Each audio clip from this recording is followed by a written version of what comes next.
¿Qué tal, amigos? ¿Qué os voy a decir? Ya no me salen más calificativos, es inevitable, ¿no?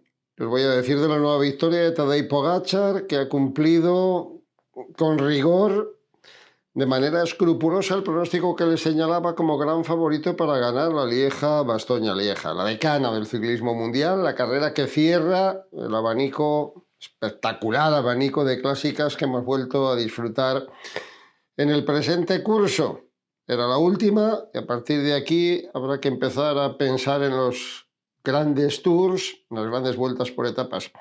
Ha ganado Pogačar y lo ha ganado como acostumbra, llegando en solitario con el maillot arcoiris que desde que él lo lleva desde luego no produce ningún tipo de gafe, y ha conseguido la victoria número 95 en su palmarés y lo que es más importante, otros dos monumentos, y son 9 ya, después de haber ganado este año Tour de Flandes, también, ¿eh? 2 victorias en el Tour de Flandes, 3 victorias ya en Lieja, y eso que una no la pudo acabar por la lesión, por la caída. En resumidas cuentas, una temporada en la que no se ha bajado del cajón y en la que lleva 2 meses largos intensísimos, ¿no? Porque es verdad que no ha corrido nada más que una gran vuelta, ganada el Tour de UAE.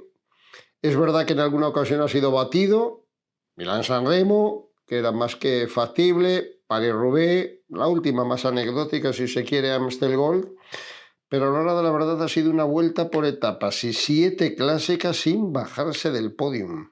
Sin bajarse del podium, lo que habla de una regularidad verdaderamente asombrosa. La carrera hoy no ha respondido del todo, ¿no?, a la expectativa de que hubiera una lucha entre Pogačar y Remco Evenepoel. A ver, nadie va a discutir que a estas alturas Tadej está por encima de todo el mundo. Pero sí que hay determinadas carreras en las que encuentra ese gran opositor que todavía enaltece más la victoria o las victorias del corredor esloveno, ¿no? Y cuando hablamos en este apartado, pues nos estamos refiriendo a un Van der Poel, cuando hay que afrontar Roubaix o cualquier velocista, tipo Van Aert, tipo Pedersen, cuando hay que afrontar San Remo. Las carreras de adoquines, como la París-Roubaix, incluso el propio territorio del Tour de Flandes, que la ha explotado con gran éxito porque ya ha conseguido la segunda victoria. Pero cuando llegan estas carreras de las Ardenas, la verdad es que es muy difícil encontrarle un rival a Tadej Pogačar. Máxime si no están presentes Van der Poel o el propio Van Aert, aunque no creo yo que estuvieran en condiciones de afrontar cotas tan duras como la Redoute o la Roca de los Halcones, que marcan al final el desenlace de la carrera, ¿no? Pero uno llega a la conclusión, viendo lo que ha ocurrido, que si es verdad que en cada una de las clásicas, dependiendo del tipo de clásica, encuentra un opositor diferente, el que tenía que encontrar aquí ha fallado. Y no he tenido, recién acabó la carrera, la oportunidad de escuchar alguna declaración de Remco Evenepoel en ese sentido, por lo cual tampoco se pueden sacar conclusiones a priorísticas, ¿no? No ha tenido su día, está claro. No ha pasado como en la Flecha Valona, que era un territorio hostil para Evenepoel, una subida tan violenta como el Muro de Huy, pero entonces dijo Remco, y lo comentaba en la previa, que él se había encontrado francamente bien, muy bien durante toda la carrera, que había llevado el peso conseguido porque tenía mucha confianza, pero que al final, por el frío, hizo un día terrible, ya lo sabéis, pues no se había encontrado nada bien, y aún así todo terminó en un decoroso top 10, ¿no? Esta carrera de hoy le era un poco más favorable a Pogačar, en tanto cuanto es un escalador, el mejor del mundo posiblemente, solo le puede hacer competencia a Vingegaard, no descubro nada, pero teniendo en cuenta que eran cotas cortas, cotas de 1 kilómetro, kilómetro y medio, pues el único rival que de verdad podía hacerle frente, y máxime en la condición física que exhibió en la Amstel, era Remco. Y Remco no ha estado hoy, así de fácil y así de sencillo. Y no ha estado porque se le vio. Faltaban 100 y pico kilómetros para la línea de meta, ya vimos allí que se aproximaba al coche, no era normal. Si tienes que bajar por la alimenta, por bidones, etcétera, lo normal es que lo haga, por mucho que quede para la meta, que lo haga un compañero de equipo, ¿no? El que lo hiciera ya por lo menos sorprendía. Bueno, tal vez tenga que hablar con el coche del equipo, etcétera. La carrera se solucionó, la carrera entró en ebullición, pues en el escenario donde cabía esperar, ¿no? Cuando faltaban 35 kilómetros, cuando ascendíamos la Redoute, Antes se había pasado por ese punto referencial que siempre advierte del peligro, la famosa cota de Estocolmo, donde está el monolito en bronce de Eddy Merckx, pero allí no se movió nadie. Sí, se aceleró la carrera, la gente empezó a ponerse nerviosa, algunos empezaron a perder contacto, etcétera. Pero a la hora de la verdad, un pelotón más que numeroso iba a afrontar el tramo final, que incluye siempre pues, la Redoute y sobre todo al final la Roca de los Halcones, cuando faltan 13 kilómetros para la línea de meta. Y cuando llegó la Redoute, no estaba Evenepoel en las primeras posiciones. Ya la habíamos visto antes allí en la bola del pelotón, engullido en pleno grupo, y aquello sorprendía un poco. Y esa fue la causa, a raíz de las declaraciones dadas por el propio Pogačar, de que el esloveno arrancase violentamente en el puerto de la Redoute, porque de lo contrario a lo mejor había esperado la colina de la Roca de los Halcones, un poco midiendo los esfuerzos o habiendo sacado conclusiones positivas de lo que le pasó en la Amstel. Si no tengo que atacar de lejos, ¿qué necesidad? Si llevo 2 meses y pico en una forma óptima, ojo que a lo mejor estoy con el tanque un poquito menos completo y no conviene hacer exhibiciones de ningún tipo. No obstante, yo al menos estoy en la teoría de que Pogačar no ataca por el espectáculo exclusivamente. Pogačar ataca porque sabe que un ataque lejano, salvo que haya alguien capaz de plantarle cara, termina generando inmediatamente un montón de dudas atrás, marcajes entre ellos, ataques, parones, idas y venidas que terminan favoreciéndole. Porque de lo contrario sería absurdo que le atacase a 70 kilómetros de línea de meta. Sobre todo cuando tiene una serie de test consecutivos y una exigencia máxima de estar en todos los frentes y ganar todas las clásicas, o intentarlo al menos. Yo creo que cuando Pogačar ataca de lejos, pretende eso, pretende demostrar inmediatamente a todos que no tiene oposición y luego, en el desconcierto de los demás, en el tira tú que a mí me da la risa, no, yo voy a guardar fuerzas para hacer segundo, pues él gana con enorme facilidad. Eso independientemente de que es el mejor y el más fuerte, porque basta ver con qué facilidad suelta a la gente en cuanto a la carretera se empina para llegar a esa conclusión. Pero yo del Mundial al menos saqué esa referencia del último campeonato del mundo, que lo tuvieron ahí tanto tiempo, ¿no? Que Pogačar es muy bueno, es el mejor, pero que ni él ni ningún marciano es capaz de aguantar un ritmo muy fuerte de un equipo con 3 o 4 corredores trabajando. Lo que pasa es que él descontrola las carreras, él rompe la carrera a 70 kilómetros, él pone con un ritmo terrorífico a su equipo y ya ningún equipo rival se queda con 3 o 4 corredores, a lo sumo 1 o 2. Y ahí se acaba la carrera. Y bueno, pues llegado a este punto, llegado al punto de una exigente Lieja, son 11 colinas que terminan amargando la fiesta a cualquiera y acabando con la resistencia del más poderoso, y son 252 kilómetros. Y sobre todo, es la última de las clásicas después de 2 meses intensísimos. Pogačar ha disputado 7 clásicas, repito, sin bajarse nunca del podio. Tal vez hoy hubiera esperado a la Roca de los Halcones, pero él decía al finalizar la carrera que había atacado porque no había visto a Evenepoel en las primeras posiciones. ¿Os acordáis del ataque de Roglic en Montjuic? Cuando no ve tampoco a Ayuso en las primeras posiciones.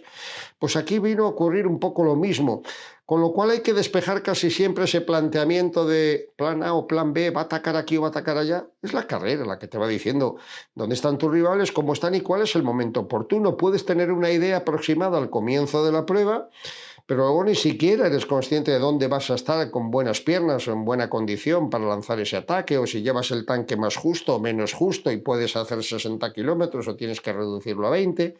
Por eso digo que hoy, en el fondo, atacó donde tenía que atacar. Así ganó el año pasado y así había ganado Remco Evenepoel el año anterior, atacando en la Redoute a 30 kilómetros aproximadamente de línea de meta y sin rivales para hacerle frente. Yo hoy había intuido que Pogačar podía soltar a Evenepoel, pero que a lo mejor asistíamos a un escenario parecido al de la Amstel, independientemente del resultado. Quiero decir, a Pogačar por delante y a Evenepoel persiguiendo por detrás, que le iba a costar muchísimo más cazar, entre otras cosas porque había que subir 2 puertos, 2 colinas muy notables en las que Pogačar es superior a Remco Evenepoel. Si me dijeras hay una contrarreloj de 30 kilómetros mano a mano, pues a lo mejor Evenepoel termina trincando a Pogačar. Y si es en compañía de un corredor que lo da todo, como hizo Skilmos el otro día, pues también. Pero ya con este terreno, lo único que pedíamos es que hubiera un poquito de batalla, que presenciásemos una lucha Y a mí me dio la sensación, y así lo comentaba en la retransmisión, en cuanto arrancó en la Redoute y vi que nadie era capaz de seguir su paso y que Evenepoel andaba por ahí perdido, me dio la sensación de que la carrera estaba terminada porque el resto de los corredores, siendo algunos muy buenos y muy loables y muy plausibles, no tienen ese nivel, el nivel que puede tener Renko o el nivel que puede tener en las otras clásicas Van der Poel, etcétera, ¿no?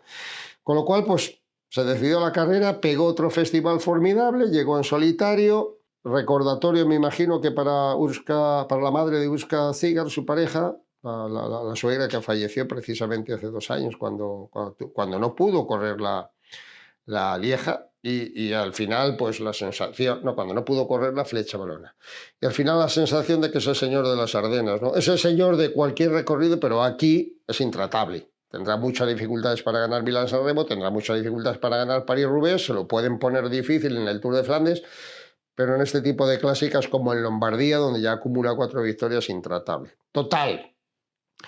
¿Hay que hablar de los demás? Sí, y hay que hablar elogiosamente de Ben Hill y de Ciccone, que venía de una buena preparación en el Tour de los Alpes, y hay que hablar de la combatividad de algunos otros corredores que estuvieron, como Tom Pidcock ahí adelante, pero todos de lejos, y vino a cumplirse después otra máxima en la Lieja, la máxima que ha permitido a Van der Poel y a Van Aert estar en las primeras posiciones, ¿no?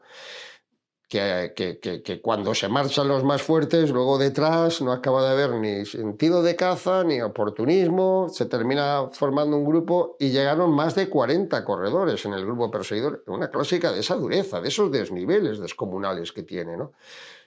Pues llegaron 40 corredores a la espalda de Ben Hill y de Ciccone, que fueron capaces de aguantar el tirón, de anticiparse a los movimientos que podía haber por detrás y de conseguir una posición en el podio más que meritoria.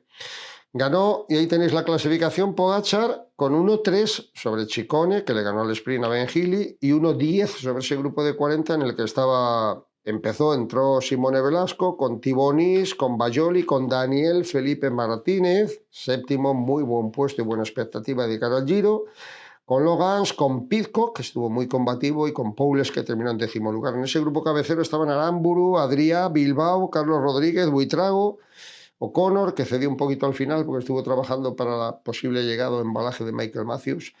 No estaba Enric Mas, de quien volvimos a quedarnos sin noticias. ¿Y qué os voy a decir? Pues que esto es lo que ha habido. Creo que hay una nota positiva, no ya solo por... también estaba Buitrago ahí, claro, por Daniel Felipe Martínez, que va a estar en el Giro de Italia escoltando a Primo Roglic en el Red Bull Bora, sino con Carlos Rodríguez, que volvía, quiero decir, después de estar en el parón 2 meses largos, y a quien vimos en unos momentos determinados ahí en los movimientos finales, ¿no? En cabeza y atacando y moviéndose para intentar pelear por alguna posición de privilegio. Luego entró en el grupo con tantísima gente, con la inmensa mayoría de los favoritos, ¿no? Y esto es lo que hay, 9º monumento para Tadej Pogačar. Se me ocurren un montón de reflexiones, pero ninguna novedosa, todas son repetidas. Que se va aproximando al caníbal, qué duda cabe. Que ya son 4 Lombardías y 3 Liejas que le hacen el rey de este tipo de recorridos, por supuesto, pero que tiene un plus que yo creo que hay que aplaudir. Por eso decía que no voy a criticar, Dios me libre, ni a Van der Poel ni a Van Aert por no estar en esta carrera, porque Van der Poel tiene mucho tute y otras expectativas, y a Van Aert le espero a gran nivel, ¿verdad?, en el Giro de Italia. Pero, sin embargo, lo mismo se podría decir de Pogačar, ¿no? Podría decir, bueno, ¿para qué va a ir a la París-Roubaix si tiene menos posibilidades de ganar? ¿Por qué va a arriesgar si tiene el Tour por delante, caídas, etcétera? Y el tío ha corrido la París-Roubaix, ha estado muy cerquita de ganarla, ha firmado un 2º puesto, y eso es de usía, eso es de chapó y de sombrerazo para un corredor al que por supuesto que hay que aplaudir por los resultados que da. Pero lo digo algunas veces, cuando la madre naturaleza te otorga unos dones y una potencia descomunal, pues hombre, tienen mucho mérito, pero también tienes mucha suerte, ¿no?, de tener ese ADN o esos genes. Pero cuando luego en carrera te comportas como un campeón, eres capaz de asumir los retos más difíciles que se te presenten, incluso te retas a ti mismo con la hercúlea tarea de igualar al mejor de todos los tiempos, hay que descubrirse, hay que decir chapó, olé Pogačar, más allá de tus victorias, ¿no? Y eso es lo que nos deja de reflexión, toda esta larga singladura de clásicas, que Pogačar ha estado en todas y en cada una de ellas en el podium, que ahora va a parar y que el próximo objetivo, con un tercer rival en discordia, con otro mago, con otro de los grandes, va a estar primero en el Criterium del Dauphiné en el mes de junio y luego en el Tour de Francia. Y quién sabe, posiblemente, probablemente, diría ahora mismo, si no cambian las cosas, en un ulterior último enfrentamiento contra Jonas Vingegaard cuando llegue la Vuelta Ciclista a España a finales del mes de agosto, ¿no? Tener un campeón así, que es capaz de estar en todos los frentes, es un lujo, un privilegio y enaltece mucho más todas sus victorias y la enorme superioridad que ejerce sobre sus rivales. Y por lo demás, pues decir que ha sumado una nueva victoria también el equipo del UAE, que hoy ha tenido jornada festiva, no es ninguna noticia. Llevan 35 triunfos, pero es que Marc Soler se ha adjudicado la última etapa, ya era líder destacado, pero se ha adjudicado la última etapa que concluía en la capital del Principado, en Oviedo, y con la doble victoria de Soler, etapa y liderato final de la Vuelta a Asturias, y con el triunfo de Pogačar, son 35 las victorias que acumula el equipo emiratí. Ojito, que el récord de 81 del año pasado está ahí al alcance de la mano y el récord de 80 y no sé cuántos, 85, 86 del Columbia, récord histórico también.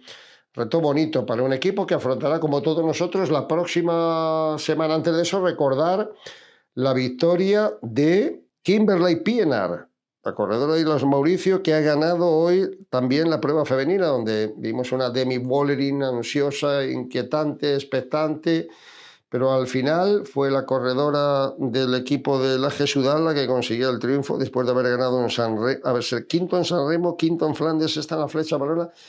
Ha sido un poco sorpresa, es verdad, pero venía avalada de una trayectoria esta temporada realmente brillante. Otra corredora a tener en cuenta en todas las demás carreras, ¿no? Y hablando de todas las demás carreras, pues nada más, citaros para ha empezado hoy la Vuelta a Turquía, el Tour de Turquía. Pero Romandía, que es prueba de World Tour, empieza el martes. Si no hay ninguna novedad, que no tiene por qué verla, con Renko Evenepoel en la lista de salida y con una nómina bastante notable y atractiva. Y sobre todo con Carlos Rodríguez, que ha vuelto, decíamos, muy bien en la Lieja-Bastoña-Lieja de hoy, que además tiene el reto bonito de intentar revalidar la victoria lograda en esta carrera, importante carrera suiza la pasada temporada. Así que eso será a partir del martes. Mientras tanto, seguimos analizando, reflexionando y disfrutando, por encima de todas las cosas, gozando del enorme privilegio que nos ha sido dado vivir esta época dorada del ciclismo, sin duda alguna, la más hermosa y la más grande, al menos de medio siglo. Gracias, amigos, por estar ahí.